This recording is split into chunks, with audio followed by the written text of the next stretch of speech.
Hello dear student, JINC Jodhpur के online digital platform पर आप सभी का वेलकम। आप सभी को गुड मॉर्निंग, नमस्कार, राम राम सा, सलाम वालेकुम एंड जय हिंद टू ऑल। फटाफट से जुड़ जाइए आज की इस बेहतरीन क्लास से। आज की ये क्लास कम्युनिकेबल डिजीज मीजल से होने वाली है। तो आज की इस क्लास का बेनिफिट आप सभी लोगों को मिल सके आने वाले कॉम्पिटेटिव एग्जाम के अंदर, तो फटाफट से जुड़ जाइए आज के इस सेशन से। वंस अगेन आप सभी लोगों को वेरी वेरी गुड मॉर्निंग, नमस्कार, दीपावली की बहुत बहुत हार्दिक शुभकामनाएं, राम राम सा।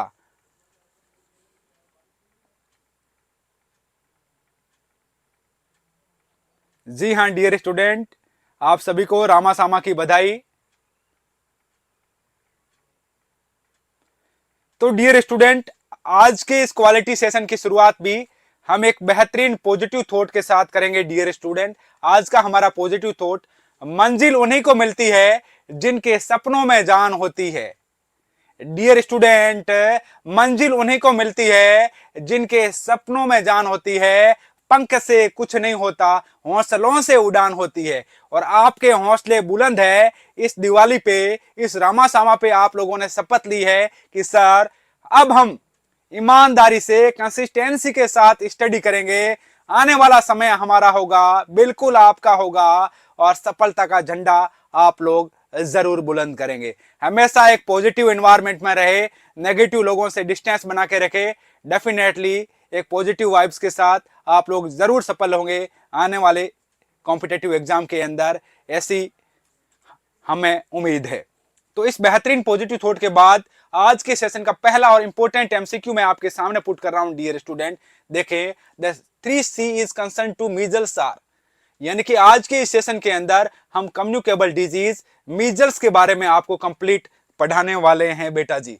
तो फटाफट से आप लोग कमेंट करेंगे कि मीजल्स जो है, जिसको हिंदी में हम बेटा जी खसरा रोग के नाम से जानते हैं, और खसरा रोग के अंदर 3C सिम्टम देखने को मिलते हैं। यानी कि ये 3C जो है, इससे क्या तात्पर्य है, यानी कि क्वेश्चन को पढ़े आप लोग एक बार। The 3C concern to measles are, खसरे से संबंधित 3C है बेटा। देखे ऑप्शन ए देखें, कफ साइनोसिस एंड चोकिंग, या कफ कोरिजा कंजक्टिवाइटिस, या कफ कोरिजा चोकिंग, या कफ साइनोसिस एंड कंजक्टिवाइटिस। कौन सा ऑप्शन आपका यहां पे सही जाने वाला डियर फाइटर्स? फटाफट से आप लोग कमेंट कीजिएगा, जवाब दीजिएगा। मीजल्स एक तरह की कम्युनिकेबल डिजीज है बेटा। ये मीजल्स जो है एक तरह की हमारी कम्युनिकेबल डिजीज है। और मैंने कई दफा आपको बताया, कम्युनिकेबल डिजीज का मतलब होता है disease spread from one person to another person. बीमारी का एक व्यक्ति से दूसरे व्यक्ति में फैलना हम कम्युनिकेबल डिजीज के नाम से जानते हैं बेटा जी। ओके, अब मीजल्स जो है किसकी वजह से कोज हो रही है? रुब्यूला वायरस की वजह से। मुख्य रूप से रुब्यूला वायरस की वजह से होने वाली डिजीज कंडीशन, जिसे खसरा रोग के नाम से, मीजल्स के नाम से हम जानते हैं। इस मीजल्स के और भी बहुत नाम है बेटा। इसको इंग्लिश मीजल्स, हार्ड मीजल्स, देखो मीजल्स के और क्या क्या नाम है देखें, इसके और अदर्स नेम क्या क्या देखें, इसके अदर्स नेम। इसको बेटा जी हम इंग्लिश मीजल्स के नाम से जान सकते हैं बेटा। इसके अलावा हम इसे हार्ड मीजल्स के नाम से बेटा। इसके अलावा डियर स्टूडेंट, इसको हम टेंथ डे डिजीज के नाम से बेटा जी, इसे हम 14 डे डिजीज के नाम से, 14 डे डिजीज के नाम से बेटा जी। इसको डियर स्टूडेंट इवन हम मोरबिली के नाम से भी इसे जान सकते हैं। इवन इसको हम गोडिस क्रसिस के नाम से भी जानते हैं। गोडिस क्रसिस से तात्पर्य यह है कि प्राचीन समय में, पुराने समय में ऐसा माना जाता था कि भगवान के किसी श्राप की वजह से इस बंदे को बीमारी हो गई है, खसरा रोग हो गया है।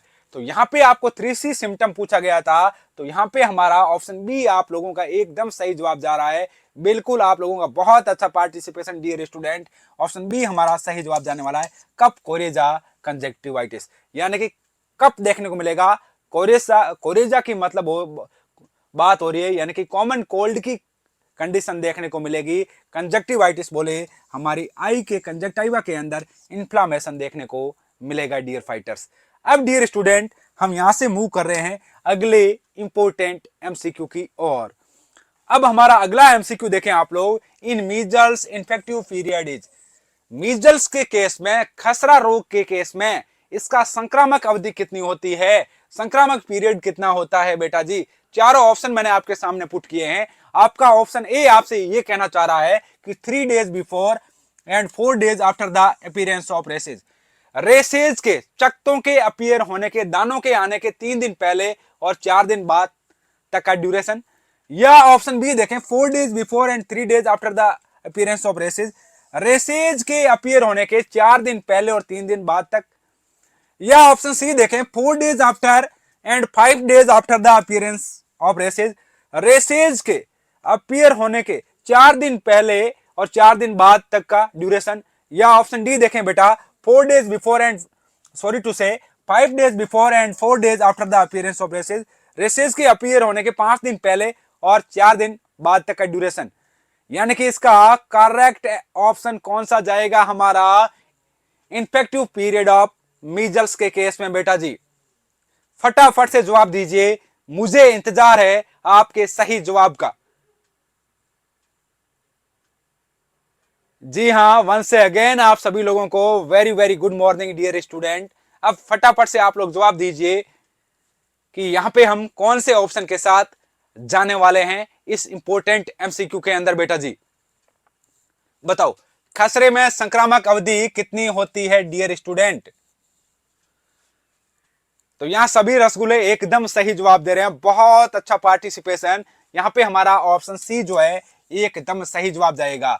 यानी कि इन्फेक्टिव पीरियड, संक्रामक अवधि अगर खसरा रोग में आपसे पूछी जाए तो आप लोगों का जवाब होगा ऑप्शन सी, यानी कि चकत्तों के आने के, रेसेज के अपीयर होने के 4 दिन पहले और 5 दिन बाद तक का ड्यूरेशन आपको इन्फेक्टिव पीरियड होगा। संक्रामक बीमारी है, फैल सकती है इस ड्यूरेशन में। अब देखिए, बहुत ही इंपॉर्टेंट एमसीक्यू आपके सामने पुट किया है हमने। इन्फेक्टिव पीरियड ऑफ मीजल्स को जान लिया है। अब आपके सामने एमसीक्यू पूछा गया है इंक्यूबेशन पीरियड से संबंधित।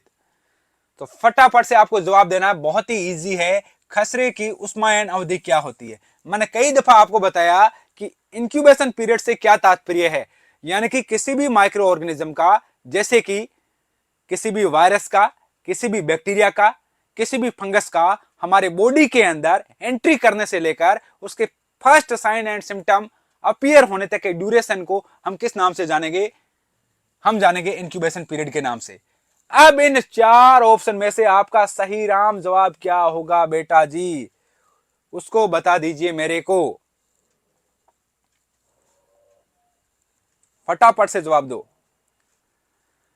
खसरा रोग की बात हो रही है, इंक्यूबेशन पीरियड आपको जवाब देना है डियर स्टूडेंट। ऐसे रुकने से काम नहीं चलेगा, फटाफट से जवाब दीजिए। जिन लोगों ने क्लास को अभी तक लाइक एंड शेयर नहीं किया है तो फटाफट से क्लास को like and share it fast, with maximum future ANM, with maximum future CHO and with maximum future nursing officer. अगर आप किसी भी राज्य के सीएचओ के एग्जाम की तैयारी कर रहे हैं, अगर आप एएनएम के एग्जाम की तैयारी कर रहे हैं, तो आप जुड़ सकते हैं JINC जोधपुर के डिजिटल प्लेटफॉर्म से बेटा जी। अब इंक्यूबेशन पीरियड पूछा है 7, 10, 14 एंड 45 डेज। तो यहाँ पे हम हमारे ऑप्शन बी के साथ जाने वाले हैं। ऑप्शन बी एकदम सही जवाब जाएगा डियर स्टूडेंट। आपको इसका इंक्यूबेशन पीरियड जो है किसका, मीजल्स का जो है बेटा जी, आपको एक रेंज के अंदर याद रखना होगा, 10 to 14 डेज, 10 से 14 दिन बेटा जी। इस डिजीज कंडीशन के अंदर 10वें दिन फीवर देखने को मिलता है, बुखार देखने को मिलता है। बुखार देखने को मिल रहा है मतलब कहीं ना कहीं इन्फेक्शन है, संक्रमण है, इसीलिए हमने 10वें दिन को कंसीडर किया। 14 डेज पे मुख्य रूप से यहाँ पे रेसेज देखने को मिलते हैं। तो 10 से 14 दिन का ये ड्यूरेशन आपको भली भांति याद रखना है। नर्सिंग जगत के अगर मैं प्रीवियस एग्जाम की बात करूं, RPSC का एग्जाम के अंदर BHU Banaras, UP SSC ANM exam के अंदर डियर स्टूडेंट, राजस्थान ANM के एग्जाम के अंदर, इवन उड़ीसा ANM के एग्जाम के अंदर, MP CHO के एग्जाम के अंदर, बहुत सारे कॉम्पिटेटिव एग्जाम के अंदर मीजल्स के टॉपिक से इस इंक्यूबेशन पीरियड को पूछा गया है डियर स्टूडेंट। अब यहां से हम मूव करेंगे अगले एमसीक्यू की ओर, और उससे पहले आप लोगों के लिए एडिशनल जानकारी। डियर स्टूडेंट, अगर हकीकत में आपको एएनएम के एग्जाम की बेहतर तैयारी करनी है, अगर UP triple S ANM exam की, या डीएसएसपी एएनएम एग्जाम की, या बीटीएससी बिहार, या उड़ीसा एएनएम, या एमपी एएनएम, या हरियाणा एएनएम, या भारतवर्ष के किसी भी राज्य से आप बिलोंग कर रहे हैं और आपको एएनएम के एग्जाम की, कॉम्पिटेटिव एग्जाम की तैयारी करनी है, तो ये कोर्स जेएनसी जोधपुर की हमारी स्टार टीम के द्वारा रिकॉर्डेड ये कोर्स, जो कि 3800 रुपए का कोर्स, इस दिवाली बंपर ऑफर के तहत आपको 50% डिस्काउंट में 1900 रुपए की फीस में दिया जा रहा है।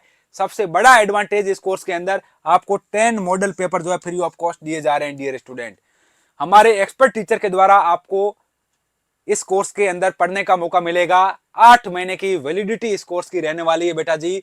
और ये इसको परचेज करने का बहुत ही आसान तरीका, आप गूगल प्ले स्टोर से JINC जोधपुर का एप्लीकेशन डाउनलोड करके आप परचेज कर सकते हैं, इसमें अपनी बेसिक डिटेल फिल करके। अगर यहां ऐप से आपको परचेज करने में किसी तरह की कोई परेशानी आ रही है या कोई डिफिकल्टी का सामना करना पड़ रहा है, तो हमारी टेक्निकल टीम आपकी पूरी हेल्प करेगी। हमारे हेल्पलाइन नंबर है 9636032691 पर कॉल करके या व्हाट्सएप मैसेज करके आप लोग जानकारी प्राप्त कर सकते हैं। तो इस एडिशनल जानकारी के बाद अब हम मूव करेंगे आज के हमारे अगले इंपॉर्टेंट एमसीक्यू की ओर बेटा जी। अगला एमसीक्यू देखें, nurse will advise the mother to isolate the child with measles for. Nurse मां को खसरे से पीड़ित बच्चे को अलग रखने की सलाह देगी। कितने दिन अलग रखने की सलाह देगी बेटा? बहुत ही इंपॉर्टेंट एमसीक्यू मैंने आपके सामने पुट किया है कि nurse will advise the mother to isolate the child with measles for, यानी कि एक बच्चा जो है, नर्स मां को खसरे से पीड़ित बच्चे को अलग रखने की सलाह देगी। कितने दिनों तक? एक बच्चा जो है मीजल से सफर कर रहा है, उसको मां से अलग रखने की सलाह देगी, यानी कि उसको आइसोलेट करने का कह रही है, आइसोलेशन करने का कह रही है। कौन आइसोलेट करने का कौन कह रही है? नर्स कह रही है। तो आपका सही राम जवाब क्या बनेगा कि भाई 3 दिन के लिए, 5 दिन के लिए, 7 दिन के लिए, या 9 दिन के लिए? तो सभी रसगुल्लों इधर ध्यान दीजिएगा बोर्ड की तरफ। यहां पे हमारा आइसोलेशन पीरियड जो है कितना जाएगा? 7 डेज। नर्स मां को खसरे से पीड़ित बच्चे को अलग रखने की सलाह देगी। कितने दिनों के लिए? 7 दिनों के लिए बेटा जी। कितने दिनों के लिए? हैप्पी दिवाली बेटा, मम्मी पापा सबको विश करना, ठीक है? ओके बेटा।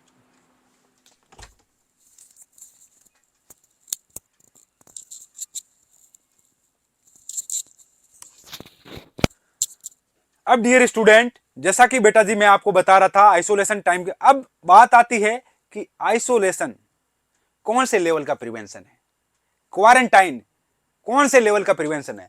बहुत ही इंपॉर्टेंट डेटा डियर स्टूडेंट। देखें डियर स्टूडेंट, अगर आइसोलेशन जो है कौन से लेवल का प्रिवेंशन है, लेवल ऑफ प्रिवेंशन की अगर बात करूं, लेवल ऑफ प्रिवेंशन की बात करूं तो आपको पता होना चाहिए primordial level of prevention, primary level of prevention, secondary level of prevention and tertiary level of prevention के बारे में आपको पता होना चाहिए बेटा जी। अब देखें, आइसोलेशन जो है आपका सेकेंडरी लेवल ऑफ प्रिवेंशन है। Isolation secondary level of prevention है, गलत नहीं करना है। अगर नर्सिंग के दुनिया के किसी भी एग्जाम में अगर आपको इस तरह का एमसीक्यू पूछ लिया जाए, सेकंड थिंग आपको बेटा जी याद रखनी है कि सेकंड थिंग आप क्या याद रखेंगे कि क्वारंटाइन जो है कौन से लेवल का प्रिवेंशन है। तो आपको याद रखना है क्वारंटाइन जो है प्राइमरी लेवल ऑफ प्रिवेंशन है बेटा जी। ओके, क्वारंटाइन कैसा है? प्राइमरी लेवल ऑफ प्रिवेंशन है बेटा जी। छोटी छोटी बातें और selection. Thanks India to trust on JINC Jodhpur. हम हमेशा कहते हैं JINC है तो भरोसा है, JINC है तो quality education with quality content है बेटा जी, और JINC है तो सिलेक्शन है, JINC है तो मुमकिन है बेटा जी। तो यहां पे हमारा सही जवाब 7 डेज गया है। जैसा कि मैंने बताया आइसोलेशन टाइम आपको कितना याद रखना है, मीजल्स के केस के अंदर, खसरा रोग के अंदर बेटा जी, तो 7 दिन आपको याद रखना है। Primary nurses role in measles is isolation. अब प्राइमरी रोल क्या होता है नर्स का मीजल्स के केस के अंदर? Isolation. Isolation is the secondary level of prevention बेटा जी। ओके, अब डियर स्टूडेंट यहां से हम मूव कर रहे हैं अगले इंपॉर्टेंट एमसीक्यू की ओर, जो कि बहुत इंपॉर्टेंट एमसीक्यू मैं आपके सामने पुट कर रहा हूं। देखिएगा देखिएगा आप लोग। Supplementary immunization service for the measles immunization is. खसरा टीकाकरण के लिए अनुपूरक टीकाकरण सेवा क्या है? बताओ, फटाफट से आपको जवाब देना है। WHO ने एक स्ट्रेटजी भी दी है मीजल्स की रोकथाम के लिए, खसरा रोग की रोकथाम के लिए, तो वह भी आपको याद रखना है। Keep up, catch up and follow up, ये 3 थिंग्स आपको याद रखना है WHO की स्ट्रेटजी के अंदर। अगर WHO की स्ट्रेटजी की बात करूं बेटा जी, स्ट्रेटजी की मैं अगर बात करूं तो आपको 3 चीजें याद रखना है। Keep up, catch up and follow up.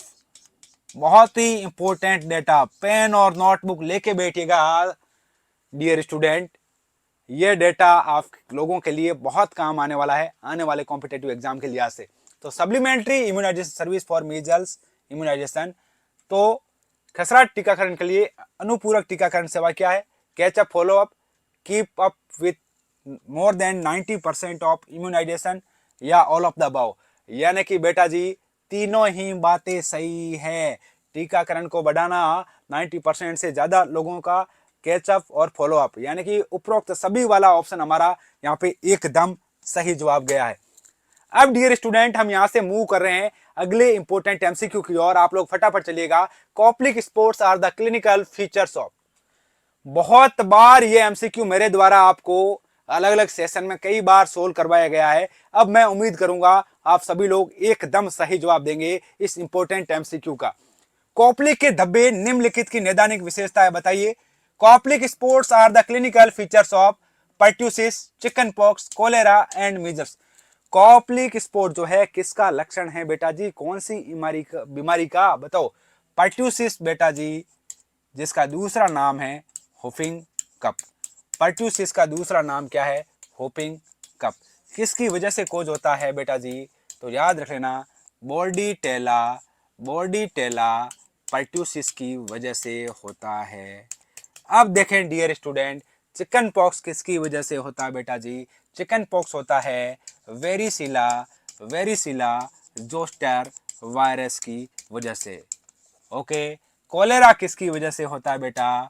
Vibrio cholerae की वजह से, कोलेराई की वजह से। मीजल्स किसकी वजह से होता है बेटा? आपको याद रखना है रूबियोला वायरस की वजह से, या आरएनए पैरामिक्सो वायरस की वजह से।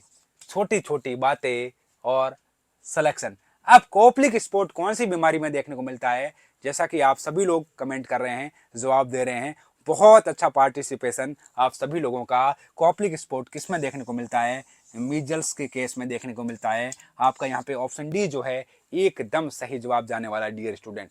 जैसा कि मैंने कई दफा आपको बताया, ये कॉप्लिक स्पॉट, ये जो धब्बा है, ये कहां पर देखने को मिलता है? हमारी ओरल कैविटी के अंदर, आपकी इस बक्कल कैविटी के अंदर देखने को मिलता है। कैसा? ब्लूस और व्हाइट स्पॉट देखने को मिलता है अपर बक्कल म्यूकोसा में, जो कि second and third molar teeth के साथ, और इसका बेस का आधार कैसा देखने को मिलता है? रेड बेस देखने को मिलता है। यानी कि लाल आधार के साथ, लाल बेस के साथ, रेड बेस के साथ, दूसरे और तीसरी दाढ़ के दांतों के पास में ऊपरी मुख श्लेष्मा पर क्या बेटा? ब्लूस या सफेद धब्बा यानी कि व्हाइट स्पॉट देखने को मिलता है। अब डियर स्टूडेंट बात आती है कि ये कॉप्लिक स्पॉट कितने दिनों में ठीक हो जाता है? यानी कि Koplik spot disappear with in 3 days. बोले तो कॉप्लिक दाग जो है 3 दिन में क्या हो जाता है? डिसअपियर हो जाता है बेटा, गायब हो जाता है। तो छोटी छोटी बातें और सिलेक्शन डियर फाइटर्स, तो आप इजीली इस कंटेंट को देख पा रहे होंगे। इसका बेनिफिट आपके आने वाले एग्जाम में आप लोगों को जरूर मिलेगा। अब डियर स्टूडेंट हम लोग यहां से मूव कर रहे हैं अगले इंपॉर्टेंट एमसीक्यू की ओर बेटा जी। फटाफट से चलिएगा अगले एमसीक्यू की ओर। और उससे पहले आप लोगों को मैं एडिशनल जानकारी देना चाहूंगा हमारी इस इंपॉर्टेंट डिजीज के बारे में। मीजल्स डिजीज जो है कॉम्पिटेटिव एग्जाम के लिहाज से बेटा बहुत इंपॉर्टेंट है, और आप लोगों को ये चीज जो है, ये टॉपिक जो है बहुत अच्छे से याद रखना होगा। इसकी वैक्सीन कब लगाई जाती है, इसमें WHO स्ट्रेटजी क्या है, इसका इंक्यूबेशन पीरियड क्या है, इवन ये कॉप्लिक स्पोर्ट जो है इससे संबंधित कई दफा कॉम्पिटेटिव एग्जाम में क्वेश्चन जो है पूछे गए हैं। तो पॉजिटिव एजेंट इसका मैंने बताया रुबियोला वायरस होता है बेटा। किसका, किसकी वजह से, कौन से एजेंट की वजह से मीजल्स की बीमारी देखने को मिलती है, तो रुबियोला वायरस की वजह से देखने को मिलती है। जो कि एक तरीके से अगर ये एग्जाम में ऑप्शन में नहीं दे रखा है तो आप कौन से ऑप्शन के साथ जाओगे, आपको एग्जाम के वहां ऑप्शन में ढूंढना है RNA पैरामिक्सो वायरस। तो RNA पैरामिक्सो वायरस की वजह से होने वाली बीमारी कौन सी बीमारी, हमारी मीजल्स की बीमारी। अब इसका जीनस बोले तो इसका वंश क्या है, इस हमारी बीमारी मीजल्स खसरा रोग का वंश क्या है, तो आपको याद रखना है जो हमारी मीजल्स है, जो हमारा एजेंट है rubeola virus, RNA paramyxo virus, इसका इस RNA पैरामिक्सो वायरस का जीनस क्या है, मोरबिली। इंक्यूबेशन पीरियड 10 से 14 दिन होता है, ऑलरेडी मैं आपको बता चुका हूं बेटा। अब कम्युनिकेबल पीरियड, संक्रामक अवधि कितनी होती है, जैसा कि इन्फेक्टिव पीरियड के अंदर मैंने आपको बताया था कि before 4 days and 5 days after the races appear. Races के अपीयर होने के 4 दिन पहले और 5 दिन बाद तक का ड्यूरेशन जो हमारा कम्युनिकेबल पीरियड होता है, संक्रामक पीरियड होता है। संक्रामक अवधि होती है किसकी, मीजल्स की, खसरा रोग की। आइसोलेशन टाइम मैंने ऑलरेडी आपको बताया, आइसोलेशन समय कितना होता है मीजल्स के केस में, खसरा रोग के अंदर 7 दिन का समय आप लोगों को याद रखना होगा बेटा जी। अब बेटा जी मैं बात कर रहा हूं प्राइमरी नर्सेज रोल क्या रहता है मीजल्स के अंदर, तो आपको आइसोलेशन याद रखना है। ये नर्सेज का मेन रोल होता है कि माँ को बच्चे से, अगर जो बच्चा मीजल्स से सफर कर रहा है तो उसको माँ से अलग रखना है 7 दिनों के लिए। अब डियर स्टूडेंट, अगर आइसोलेशन कौन से लेवल का प्रिवेंशन है, सेकेंडरी लेवल ऑफ प्रिवेंशन है बेटा जी। ऑलरेडी मैं आपको इसके बारे में बता चुका हूं। अब आप लोगों के लिए एडिशनल जानकारी, अगर डियर स्टूडेंट आप UPSSC और UPNHM के एग्जाम की तैयारी करना चाहते हैं तो आप लोगों के लिए ये श्योर सिलेक्शन टेस्ट सीरीज, जिसके अंदर आपको पूरे के पूरे 15 टेस्ट पेपर बेटा जी आपको मिलने वाले हैं डियर फाइटर्स। और इस महा बचत बम्पर ऑफर के तहत 300 रुपए की टेस्ट सीरीज आपको 149 सॉरी बच्चों, तो 149 रुपीज की फीस में ये टेस्ट सीरीज अवेलेबल है। 1500 MCQ का खजाना इस टेस्ट सीरीज के अंदर आपको मिलने वाला है। प्रीवियस ईयर के सभी MCQ इस टेस्ट सीरीज के अंदर आपको मिलने वाले हैं डियर फाइटर्स। तो समय रहते आप इस टेस्ट सीरीज का बेनिफिट जरूर लेवें बेटा जी। तो इसको परचेज करने का बहुत ही आसान तरीका है, आप गूगल प्ले स्टोर पे जाके JNC जोधपुर लिखकर वहां पे अगर आप सर्च करोगे तो वहां पर हमारा एप्लीकेशन ऐप आपको दिखाई देगा, वह डाउनलोड करें और उसके बाद में वहां पर अपनी बेसिक डिटेल फिल करें और वहां से इस टेस्ट सीरीज को परचेज कर सकते हैं। तो वहां पे अगर आपको किसी भी तरह की कोई डिफिकल्टी आ रही है तो ये हमारे हेल्पलाइन नंबर है 9636032691 पर कॉल करके आप इस टेस्ट सीरीज का बेनिफिट ले सकते हैं। अब यहाँ से हम आगे बात करेंगे, हमारी डिजीज को आगे कंटिन्यू करेंगे, इसके रूट ऑफ एंट्री के बारे में बात करने वाले हैं। अगर बेटा मैं इसके रूट ऑफ एंट्री की बात करूं तो रूट ऑफ एंट्री, ये बीमारी हमारे कौन से रूट से फैलती है, तो बेटा जी रेस्पिरेटरी रूट से फैलती है मीजल्स खसरा रोग। अगर बेटा मैं इसके बात करूं मोड ऑफ ट्रांसमिशन की, कैसे क्या बीमारी जो है ट्रांसमिट होती है, आगे फैलती है, तो एयरबॉर्न और ड्रॉपलेट न्यूक्लियाई। बेटा जी ड्रॉपलेट न्यूक्लियाई से क्या तात्पर्य है, इसका मतलब है स्नीजिंग एंड कफिंग। स्नीजिंग मतलब सींक आना, कफिंग मतलब कफ का आना, खांसी का आना। ओके, अब डियर स्टूडेंट बात आती है कि कौन से मौसम में, कौन से सीजन के अंदर खसरा रोग जो है सबसे ज्यादा फैलता है, इसके ज्यादा केसेस देखने को मिलते हैं। तो मोस्टली जो है विंटर सीजन के अंदर, विंटर सीजन के अंदर ज्यादा फैलता है, सर्दियों के अंदर ज्यादा फैलता है बेटा जी कौन, खसरा रोग। अब मैं नेक्स्ट बात करूं कि डियर स्टूडेंट मैंने बताया विंटर सीजन में ज्यादा फैलता है, बोले तो जनवरी टू अप्रैल ज्यादा फैलता है, बाकी ऐसा कोई जरूरी नहीं है, किसी भी सीजन में इसके केसेस देखने को मिल सकते हैं खसरा रोग के। मोस्टली जो है ये बच्चे इसकी वजह से इफेक्ट होते हैं, mostly effect in the children but may affect any age group. यानी कि मोस्टली बच्चे इफेक्ट होते हैं, बाकी किसी भी एज ग्रुप में मीजल्स के केसेस आपको देखने को मिल सकते हैं डियर स्टूडेंट। मोस्टली जो बच्चे होते हैं वह 9 महीने से लेकर के 9 मंथ टू 3 ईयर तक के बच्चे जो है इफेक्ट होते हैं, प्रभावित होते हैं, किसकी वजह से? मीजल्स की वजह से डियर स्टूडेंट। अडल्ट में जो मीजल्स होता है बहुत ही डेंजर होता है, बहुत ही खतरनाक होता है मीजल्स का केस। अब dear student, measles is highly infectious during the prodromal period. Prodromal period के दौरान ड्यूरिंग द इरप्शन जो है मीजल्स बहुत ही हाईली इन्फेक्शियस होता है, बहुत ही संक्रामक होता है। Period of communicability decline rapidly after the appearance of races. अब रेसेज के अपीयर होने के बाद जो उसके पीरियड ऑफ कम्युनिकेबिलिटी है, जो संक्रामक अवधि है, वह क्या हो जाती है? डिक्लाइन होने लगती है, कम होने लगती है।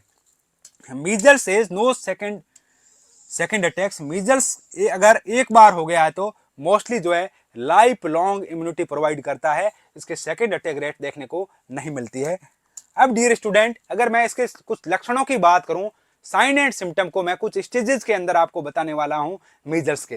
तो प्री इरप्टिव स्टेज की अगर बात करूं, प्री इरप्टिव स्टेज का मतलब है रेसेज के अपीयर होने के पहले की अवस्था। अब देखे इसके अंदर बुखार देखने को मिलेगा। अब बात आती है first sign and symptom of measles क्या देखने को मिलेगा। अगर first sign and symptom of measles की अगर बात करूं तो हाई ग्रेड फीवर देखने को मिलेगा। हाई ग्रेड फीवर देखने को मिलेगा। अगर पहला लक्षण की बात करें, पहले लक्षण की बात करूं मैं मीजल्स के केस में, तो आपको याद रखना है fever. First sign and symptom of measles is fever. High grade fever देखने को मिलेगा, 104 डिग्री फ़ारेनहाइट टेम्परेचर देखने को मिलेगा। अब कुछ स्पेशल सिम्टम देखने को मिलते हैं, कुछ स्पेशल लक्षण देखने को मिलते हैं, उनको हम देखते हैं। क्या देखने को मिलता है? ये आपका 3C सिम्टम जो है किसके अंदर देखने को मिलता है बेटा जी? मीजल्स के केस के अंदर, खसरा रोग के अंदर, जो कि आज की सेशन का पहला एमसीक्यू था और जिसके अंदर ये पूछा गया था कि मीजल्स के अंदर 3C सिम्टम कौन कौन से होते हैं। तो कफ, कोरेजा और कंजक्टिवाइटिस, ये तीनों आपको याद रखना है। कफ का मतलब होता है खांसी आना, कोरिजा का मतलब होता है कॉमन कोल्ड, और कंजक्टिवाइटिस का मतलब होता है हमारे आई के कंजक्टिव वाला पार्ट में क्या हो जाना? इन्फ्लामेशन का हो जाना। अब बात आती है कि कुछ कंफर्मेटरी सिम्टम होते हैं, और यहां पे मैंने लिखा है कंफर्मेटरी सिम्टम है पैथोगमेमिक सिम्टम, और एग्जाम्पल मैंने दिया है कॉप्लिक स्पॉट। अब बात आती है, आप लोग सोच रहे होंगे कि सर बता दीजिए इस पैथोगमेमिक सिम्टम से क्या तात्पर्य है। पैथोगमेमिक सिम्टम से तात्पर्य यह है कि यह एक ऐसा लक्षण जो किसी एक ही बीमारी में पाया जाता है, अन्य बीमारियों में देखने को नहीं मिलता है, उसको हम उस लक्षण को पैथोगमेमिक सिम्टम के नाम से जाना जाता है। कॉप्लिक स्पॉट जो है सिर्फ और सिर्फ किसमें देखने को मिलता है? मीजल्स में देखने को मिलता है, अन्य बीमारियों में बेटा जी नहीं देखने को मिलता है। ओके, समझ में आया आप सभी को? अब कहीं पर भी एग्जाम में पूछ लिया जाए पैथोगमेमिक सिम्टम से क्या तात्पर्य है, आप लोग क्या जवाब दोगे? सभी रसगुल्लों, क्या जवाब दोगे? कमेंट बॉक्स में पुट कीजिए।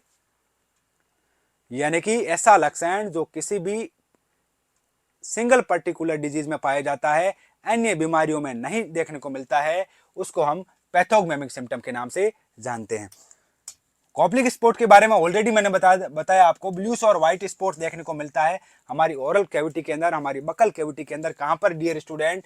तो अपर बकल म्यूकोसा में, सेकंड और थर्ड मोलर टीथ पे, और उसका बेस कैसा देखने को मिलता है? रेड बेस देखने को मिलता है। ऑलरेडी मैंने बताया कॉप्लिक स्पॉट अपने आप डिसअपीयर हो जाता है 3 दिनों के अंदर। अब हम बात करने वाले हैं इरप्टिव स्टेज के अंदर, यानी कि अब रेसेज अपीयर होने लगेंगे। Rashes start to appear mostly in 14 days.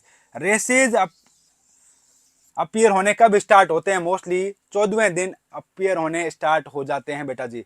मैक्यूलोपेपुलर races देखने को मैक्यूलोपेपुलर रेसेज देखने को मिलते हैं बेटा जी।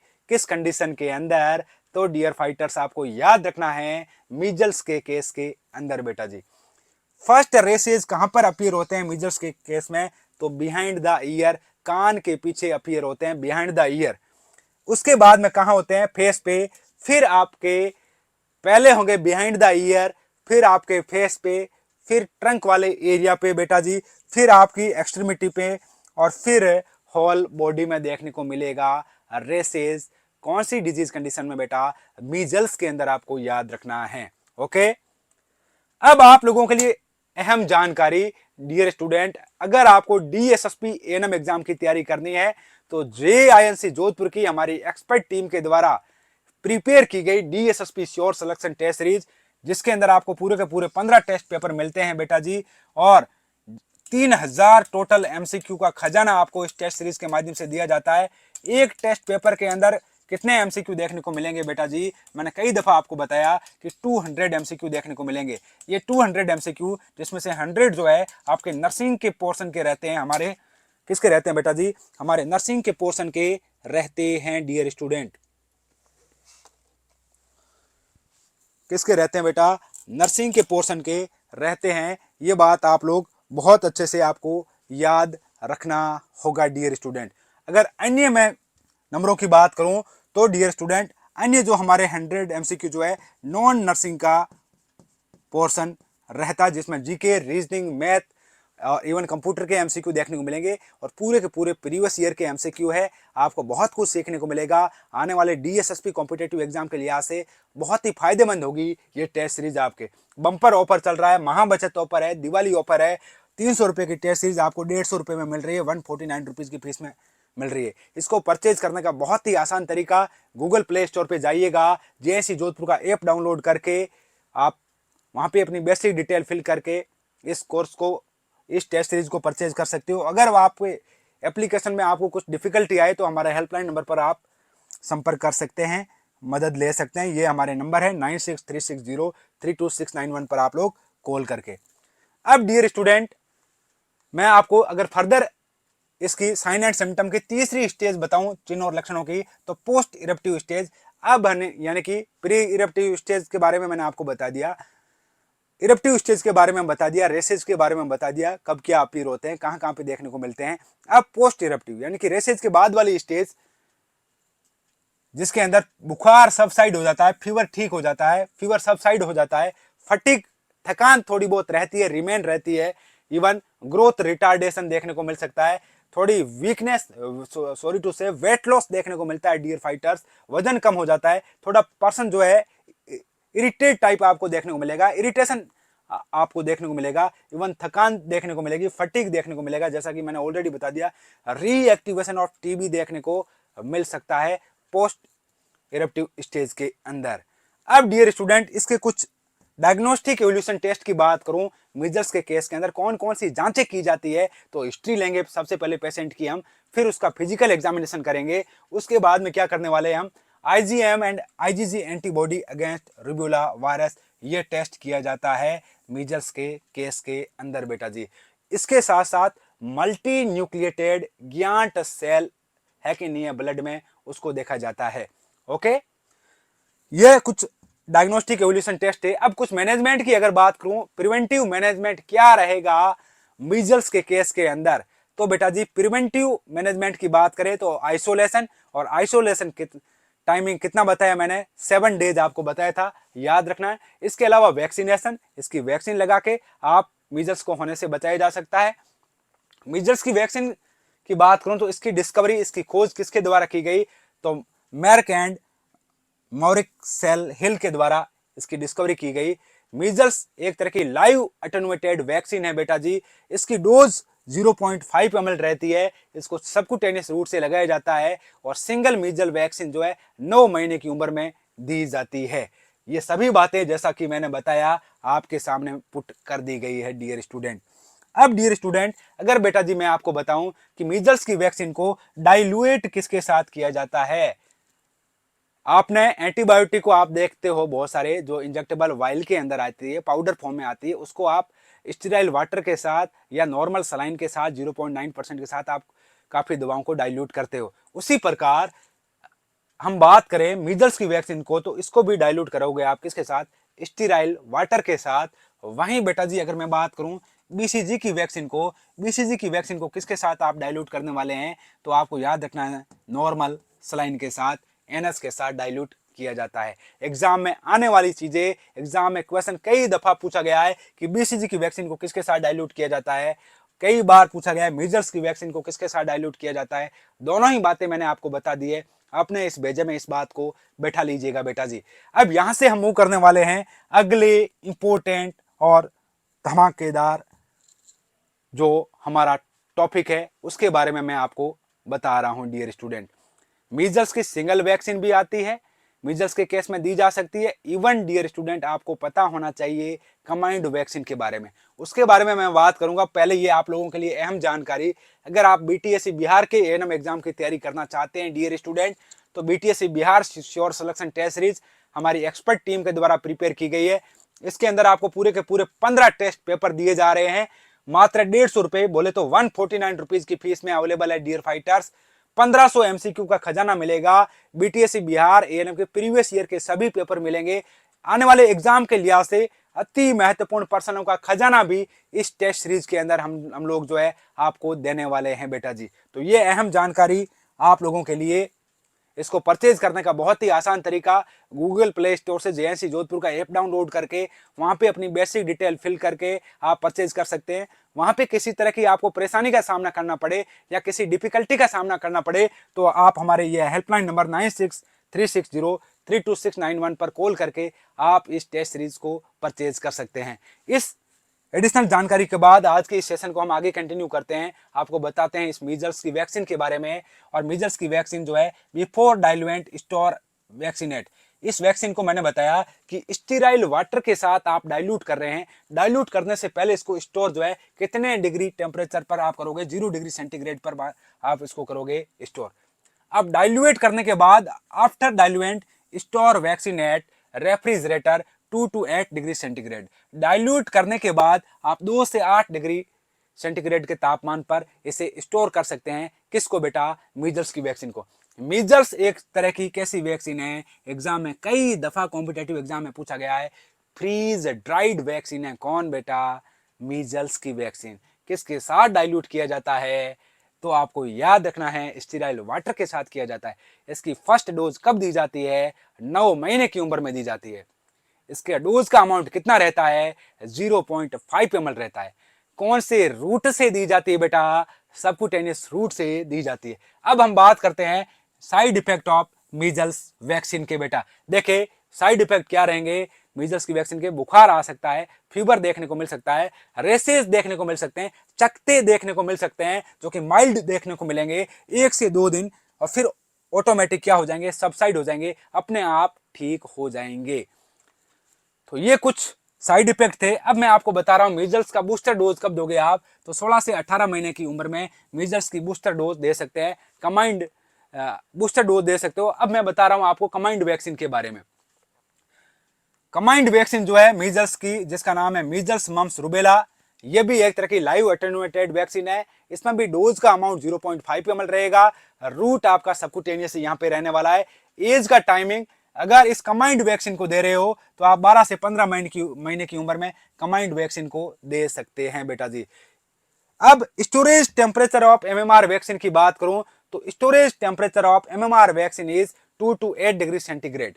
स्टोरेज टेम्परेचर ऑफ, याद रखना है इसको, ये संग्रहण का तापमान जो है 2 से 8 डिग्री तापमान आपको याद रखना सेंटीग्रेड के अंदर एमएमआर वैक्सीन का। अब डियर स्टूडेंट मैं आपको कुछ डेफिनेटिव मैनेजमेंट बताऊंगा जो कि नॉट एग्जैक्ट है, लेकिन बताऊंगा डेफिनेटिव और क्या हम मैनेजमेंट कर सकते हैं मीजल्स से बचाव के लिए। अगर कोई पर्सन मीजल्स से जो सफर कर रहा है उस पेशेंट के एक्सपोजर में गया है और उसको मीजल्स होने से बचाना है, खतरा है, बचाना है, तो उसको हम मीजल्स इम्यूनोग्लोबुलिन्स लगा सकते हैं जो कि 3 to 4 days with in infection, यानी कि विद इन इन्फेक्शन के संक्रमण होने के 3 से 4 दिन के भीतर भीतर उसको लगाना है। और डियर स्टूडेंट इंट्रामस्कुलर रूट से इसे लगाया जाएगा। अगर बच्चा है, चिल्ड्रन है, तो उसका डोज का अमाउंट 0.25 मिलीग्राम पर केजी बॉडी वेट के अकॉर्डिंग लगाएंगे। वहीं अडल्ट पर्सन है तो 0.50 मिलीग्राम पर केजी बॉडी वेट के अकॉर्डिंग लगाया जाएगा। एग्जाम में पूछी जाने वाली चीजें, यहाँ से एमसीक्यू बनने की एग्जाम में प्रबल संभावना है आने वाले कॉम्पिटेटिव एग्जाम के अंदर। अब डियर स्टूडेंट अगर मैं आपको अगली जानकारी बताऊं तो WHO की स्ट्रेटजी के बारे में बताऊंगा कि WHO ने क्या क्या स्ट्रेटजी दी मीजल्स से बचाव के लिए, मीजल्स की रोकथाम के लिए। तो मैंने तीनों चीजें आपको बताई थी, catch up, keep up and follow up. ये बातें आप अपने जहन में रखिएगा डियर स्टूडेंट। अगर इतनी चीजें अगर आप लोगों ने याद रख ली तो आने वाले कॉम्पिटेटिव एग्जाम में अगर मीजल्स से कोई एमसीक्यू पूछा गया तो आपका किसी भी सूरत में बेटा गलत नहीं हो सकता। एक थिंग्स मैं आपको यहाँ पे और बता देता हूं, जो मीजल्स का जो टीका है बेटा आपका अगर सिंगल वैक्सीन है, अगर आप 9 महीने की उम्र में लगा रहे हो, 9 महीने की उम्र में लगा रहे हो, जैसा कि मैंने बताया कि इसका डोज कितना रहेगा 0.5 ml मैंने आपको बताया। इसके अलावा मैंने बताया कि इसको रूट्स कौन से रूट से दे रहे थे, हम सबकुटेनियस रूट से इसे दे रहे थे बेटा जी। ये तो चीज आपने अच्छे से सुन ली और समझ भी ली। लेकिन 9 महीने में जब मीजल्स का टीका लगाया जाता है तो एक इसके साथ एक अन्य वैक्सीन भी लगाई जाती है, एक अदर वैक्सीन भी लगाई जाती है। उसका क्या नाम है? अगर उसके नाम की बात करें, आप लोगों को याद रखना है विटामिन ए की वैक्सीन को भी लगाया जाता है मीजल्स के साथ। विटामिन ए की वैक्सीन किससे प्रोटेक्शन के लिए लगाई जाती है बेटा जी? आप लोगों को भली भांति पता है, विटामिन ए की डेफिशिएंसी जैसे कि नाइट ब्लाइंडनेस है, ज़ीरोफ्थेल्मिया है, बिटॉट स्पोर्ट है, आपको पता है, केरेटोमलेशिया है बेटा जी, जीरोसिस ऑफ कंजक्टिवा है, जीरोसिस ऑफ कॉर्निया है। इनसे बचाव के लिए विटामिन ए की वैक्सीन लगाई जाती है जन्म के समय 9 महीने की उम्र में।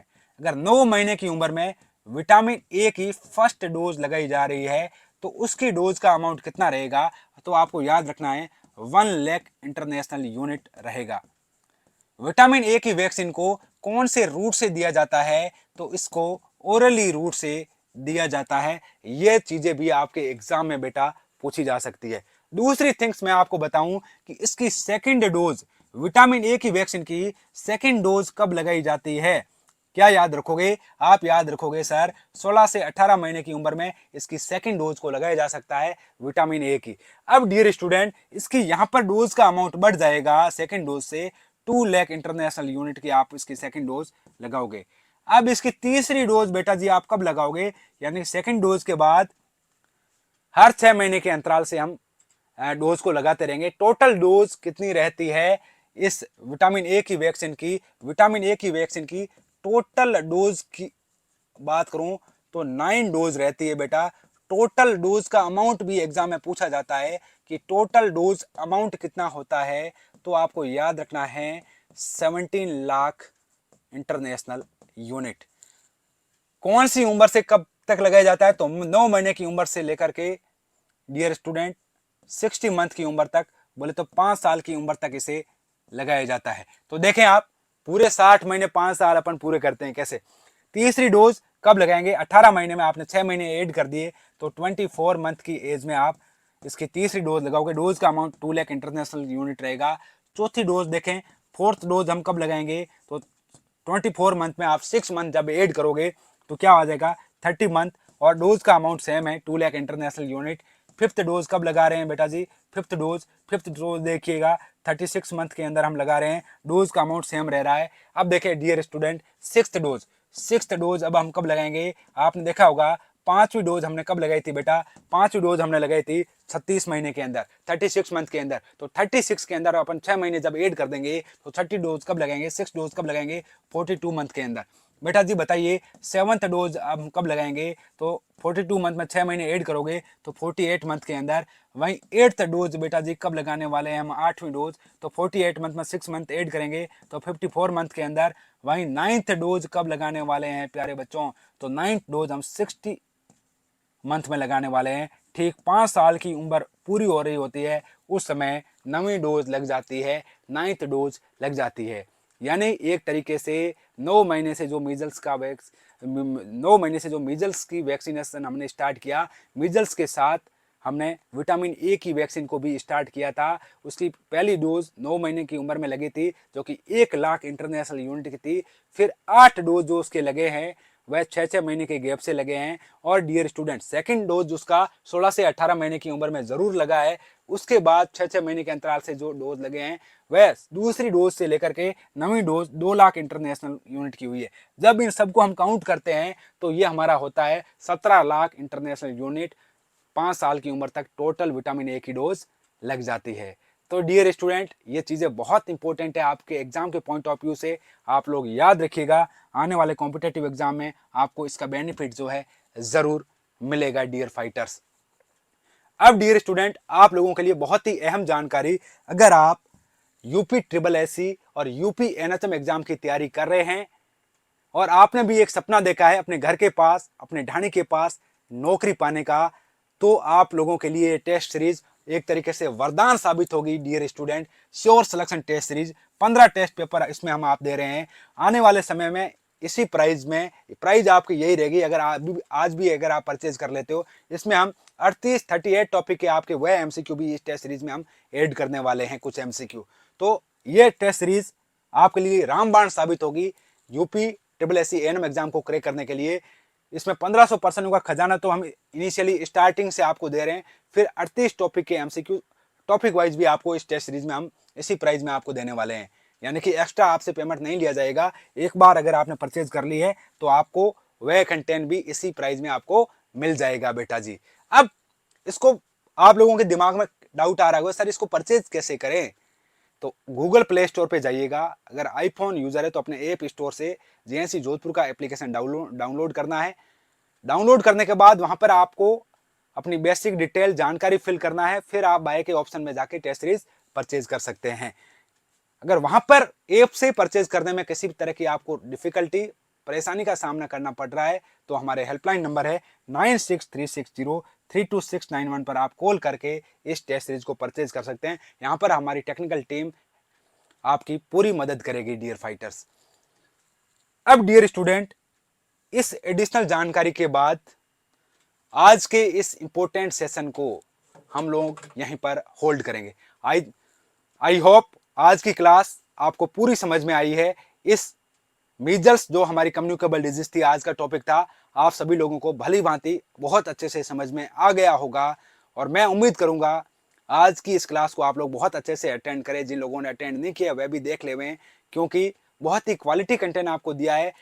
मीजल्स की बीमारी के बारे में अगर आपको पढ़ना हो तो आज जो हमारे द्वारा जो कंटेंट आपको प्रोवाइड किया गया, इससे बाहर एग्जाम में कुछ भी नहीं पूछा जाता है बेटा जी। तो डियर फाइटर्स, वन से अगेन आपको दिवाली की राम राम साथ डियर फाइटर्स। आप लोग अच्छे से मेहनत करें, स्वस्थ रहे और मस्त रहे।